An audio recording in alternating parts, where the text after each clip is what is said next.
हम अभी मौजूद हैं गाजीपुर के समाजवादी पार्टी कार्यालय पे, जहां हमारे साथ हैं कांग्रेस के उत्तर प्रदेश के गृह मंत्री सुरेंद्र सिंह जी, जिनसे हम बात करेंगे और जानने की कोशिश करेंगे। गाजीपुर के छात्रों ने एक सवाल मुझसे किया है और कहा है कि जो भी नेता है उत्तर प्रदेश में, उन सभी नेताओं से इस मांग को उठाया जाए। उन्होंने कहा विश्वविद्यालय की मांग आपने सुना होगा, एक लंबे समय से चली आ रही है, छात्र लगातार आंदोलनरत भी है उसके लिए। इस पर क्या प्रतिक्रिया रहेगी? क्या लगता है इस बार इंडिया गठबंधन की सरकार बनती है तो गाजीपुर को विश्वविद्यालय मिलेगा? गाजीपुर को विश्वविद्यालय मिलना चाहिए और आवश्यक है। 1986-87 में इसको मिल जाना चाहिए। वो विश्वविद्यालय गाजीपुर खुल रहा था, फिर बाद में जौनपुर चला गया हो, जो जिस भी राजनीतिक कारण से गया हो, मैं उसमें नहीं जाना चाहता। उस समय हम लोग एमएलए थे, यही बात हुई थी गाजीपुर में हो, लेकिन उस समय गाजीपुर के साथ इंजस्टिस हो गया और विश्वविद्यालय गाजीपुर में खुलना चाहिए था और खुलना चाहिए और आवश्यक है गाजीपुर में ये खुलना।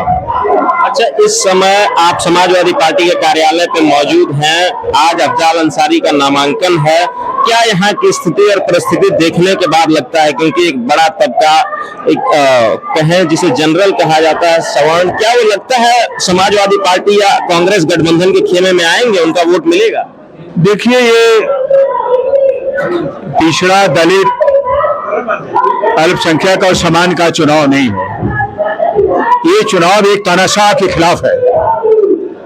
इस देश में एक तानाशाह है आज की तारीख में, तो उस तानाशाह के खिलाफ ये चुनाव है। यह कोई पिछड़ा, दलित, सामान्य और इसका चुनाव नहीं, अल्पसंख्यक का चुनाव नहीं है। सारे वर्ग के लोग इस चुनाव में खड़े हो गए हैं, चाहे सामान्य वर्ग के लोग हों, चाहे दलित वर्ग के लोग हों, चाहे पिछड़े वर्ग के लोग हों, चाहे अल्पसंख्यक वर्ग के लोग हों, नौजवान, बेरोजगार, महिला, सब एक आवाज में ये आवाज उठा रही है बदलाव का। ये बदलाव का चुनाव है, ये चुनाव बदलाव का होने जा रहा है, क्योंकि इस चुनाव में इसके पहले जो भी प्रधानमंत्री जी या उनके लोगों ने वादा किया उसको पूरा नहीं किया। चाहे अब उसमें मैं नहीं जाना चाहता, तमाम नेताओं ने इसके बारे में भाषण किया, 2 करोड़ की नौकरी और किसानों का उचित मूल्य दिलाना, किसानों का C2 फार्मूला के तहत उनका मूल्य दिलाना, उनकी तो रही है ना। उन्होंने, मैं पूछना चाहता हूं कि भारतीय जनता पार्टी इतने दिनों से है, उन्होंने कहा था कि मैं एक आदर्श गांव प्रत्येक गांव को MP को दिया था, ये पूरा हुआ क्या आदर्श गांव? कई वादे तो उन्होंने पूरा किया। धारा 370 खत्म कर दी, राम मंदिर का निर्माण करा दिया, तमाम वो हो धारा 370, राम मंदिर का निर्माण तो सुप्रीम कोर्ट का आदेश हुआ है ना, ये तो मान्य श्रेय ले रही है उसका। अब उसको लेने दीजिए, ये तो मान्य उच्चतम न्यायालय ने किया है ना, ये तो कोर्ट में गया था ना, ये तो न्यायालय का निर्णय हुआ था ना, ये तो भाजपा के निर्णय का नहीं हुआ है। और सरकार जनता के टैक्स का पैसा से मंदिर बना है, भारत सरकार का पैसा लग रहा है, उसमें तमाम लोगों ने पैसा दिया है।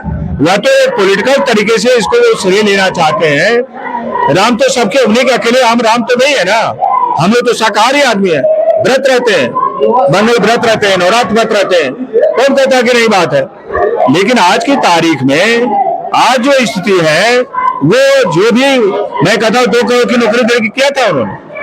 मैं आप इसे पूछना था, तो आप एंकर हैं, उन्होंने कहा था कि 2022 में किसानों की आमदनी दुगनी हो जाएगी। मैं इतना किसान पूछिए, किसी की आमदनी बढ़ी है 1 पैसे सिवाय घटने के अलावा किसी की बढ़ी है? इसलिए वो जो कुछ भी बात कर रहे हैं सिवाय उनके जुमलेबाजी है, उनके बात में कोई सत्य नहीं है, जनता समझ गई है। और गाजीपुर में जो गठबंधन के प्रत्याशी है, समाजवादी पार्टी के प्रत्याशी है, ये चुनाव भारी मतों से गाजीपुर में जीतेंगे, ये मैं देख रहा हूं, जो जनता का माहौल है। अच्छा, समाजवादी पार्टी ने जो एक नारा दिया है PDA का, पिछड़ा, दलित, अल्पसंख्यक, आदिवासी या आधी आबादी महिलाओं की, क्या वो आज के समय में, आप लोग तो खुद स्वयं प्रचार प्रसार में रह रहे हैं, देख रहे हैं उस चीज को, क्या धरातल पे मतलब कुछ दिख रहा है इसका प्रभाव?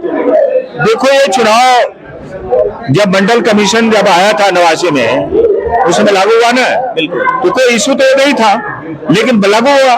जब लोग आएंगे, ये लोग तो अपने ढंग से परीक्षण करके कुछ आर्थिक भी लोगों को भी सर्वे करेंगे। उसमें जहां तक हमको विचार है, इन नेता विचार करेंगे कि जो आर्थिक रूप से भी कमजोर है उनको भी ये लोग टेकअप करेंगे, तो सारे वर्ग को लेके लोग चलेंगे। ऐसा नहीं किसी वर्ग को छोड़ देंगे ये लोग, जो मेरा सोच है, ये ऐसा नहीं है सबको लेके चलेंगे और सबको एक साथ लेके चलेंगे। और सारे इसीलिए लोग सारे लोगों को शामिल किया है जिन जिन लोगों ने भाषण किया है वो सब साथ कर करेंगे। और ये चुनाव लबो जो मुख्य चुनाव है, ये चुनाव बहुत, आप देखो प्रधानमंत्री का भाषण, आप देखो आप तीन चरण के, उनका हर चरण में चुनाव का इश्यू बदल जा रहा है, हर चुनाव में इश्यू बदल जा रहा है। दूसरी तरफ कभी मंगलसूत्र, कभी कुछ, कभी ये संप्रदाय धर्म के नाम पर वोट, कभी किसी के नाम पर वोट, कभी किसी के नाम पर बात। कभी आपने देखा होगा अभी वारंगल से उन्होंने भाषण दे दिया कि 2 उद्योगपतियों का नाम नहीं लेता। एक नेता जो है उन्होंने कितना, उसको वीडियो ने आप लोगों ने खुद जारी कर दिया कि 7 तारीख, 5 तारीख, 6 तारीख को राहुल गांधी ने यहाँ वहां नाम लेके भाषण किया और उसको टेम्पो से, ट्रकों से पैसा भर के ले गए। तो भाई टेम्पो ट्रक से पैसा लेके भर गया, आप कह रहे तो अगर उनके पास काला धन है उन बड़े उद्योगपतियों के खिलाफ, तो क्या उनके खिलाफ कार्रवाई करेंगे? ईडी सीबीआई आपके खिलाफ क्या कार्रवाई करेंगे? उसके बाद प्रधानमंत्री जी चुप, कोई उसका उत्तर नहीं आ रहा है, न गृह मंत्री का आ रहा है। इसलिए ये चुनाव बिल्कुल साफ लग रहा है, घबराया हुआ चुनाव है। आप उत्तर प्रदेश के चुनाव को देख लो, 3 चरणों का चुनाव हो चुका है, आज चुनाव 4था चरण है। इस 3 चरण के चुनाव में 26 में अब भाजपा कितने पे जीत रही है आप देख लो। सहारनपुर से उठा लो, सहारनपुर से उठा करके पीलीभीत से लेकर के आगरा तक आप देख लो, उसमें 26 सीटें में क्या सीटें पर आ रहे हैं। जो बहाल पब्लिक का है वो ये चुनाव जनता लड़ रही है, ये जनता नौजवान लड़ रहा है। इतनी चुनाव में उदासी आप देख रहे हो, आप कितने बात करने के बाद आज वो स्थिति नहीं है जो 2019 में मोदी जी की स्थिति थी। 2019 की स्थिति नहीं है, राष्ट्रवाद का बात भी उनका नहीं चल पा रहा है। अब तो ये बातें कहना, ये बीच में पाकिस्तान को लाना, फलाना को लाना, मैं पूछना चाहता हूं कांग्रेस पार्टी पर आप कहते हो पाकिस्तान का 2 टुकड़ा कौन किया है? कांग्रेस पार्टी ने की, उसके नेता इंदिरा गांधी ने किया। पाकिस्तान का 2 टुकड़ा उन्होंने किया। क्या बात करते हैं आप? 1 लाख सेना को उन्होंने सहन कराया। जो आदमी इस तरह से सबसे परे बात कर रहा है, आज इतनी बातें कहना कि कितनी बार देश में जितना निर्माण कार्य कांग्रेस के जमाने में हुआ है, आप इसकी कल्पना कर सकते हो? आप जितनी बात है, मैं गाजीपुर जिले की बात ले रहा हूं। आप देखो दोकरी पंप नहर कैनाल, चक्काबाद कैनाल, जितनी यहाँ चीनी मिल भी लगी कांग्रेस पार्टी के जमाने, इसको भाजपा की सरकार आई, खत्म कर दी। कताई मिल खत्म कर दी। जितनी हमारी बातें थी वो सब बातें पूरी हुई। ऐसा तो नहीं हुआ ना, धनेश जो बातें आई उसको पूरा किया उन्होंने। आज आप नोटबंदी का ले लो, इसका ले लो, अब किसके बारे में हम कहें आपको? तो इनकी हर बात सच से परे एक जुमले के रूप में इनकी बात आती है। इनकी बात में कोई सच्चाई नहीं है और जनता इस चुनाव में इनको निश्चित इस बार उखाड़ फेंकेगी।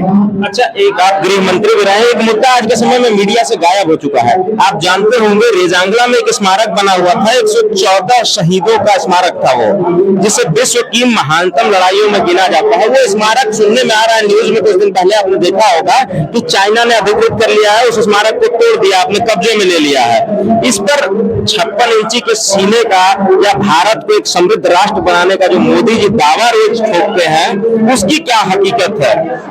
देखो, यह देश के राष्ट्र सुरक्षा से संबंधित मामला है, विदेश नीति का मामला है और इसके बारे में प्रधानमंत्री जी को निश्चित कार्रवाई करनी चाहिए। और प्रधानमंत्री जी, हमारा उम्मीद है कि इस पर कार्रवाई उनको करना चाहिए और नहीं कर रहे हैं तो यह एक बहुत दुर्भाग्यपूर्ण बात। नहीं तो प्रधानमंत्री को करना चाहिए क्योंकि राष्ट्र की सुरक्षा का मामला है, ये सुरक्षा से जुड़ा हुआ मामला है। इस पर मैं बहुत कुछ नहीं कर सकता, इतना मैं कह सकता हूं कि उस पर कार्रवाई निश्चित तौर से प्रधानमंत्री को करना चाहिए। ये हमारे साथ उत्तर प्रदेश के पूर्व गृह मंत्री जी थे जिन्होंने अपना वक्तव्य रखा। और क्या चुनावी समीकरण है, गाजीपुर को विश्वविद्यालय मिलेगा या नहीं मिलेगा, इस चुनाव के बाद देखने लायक। मिलते हैं जल्दी अगली वीडियो में।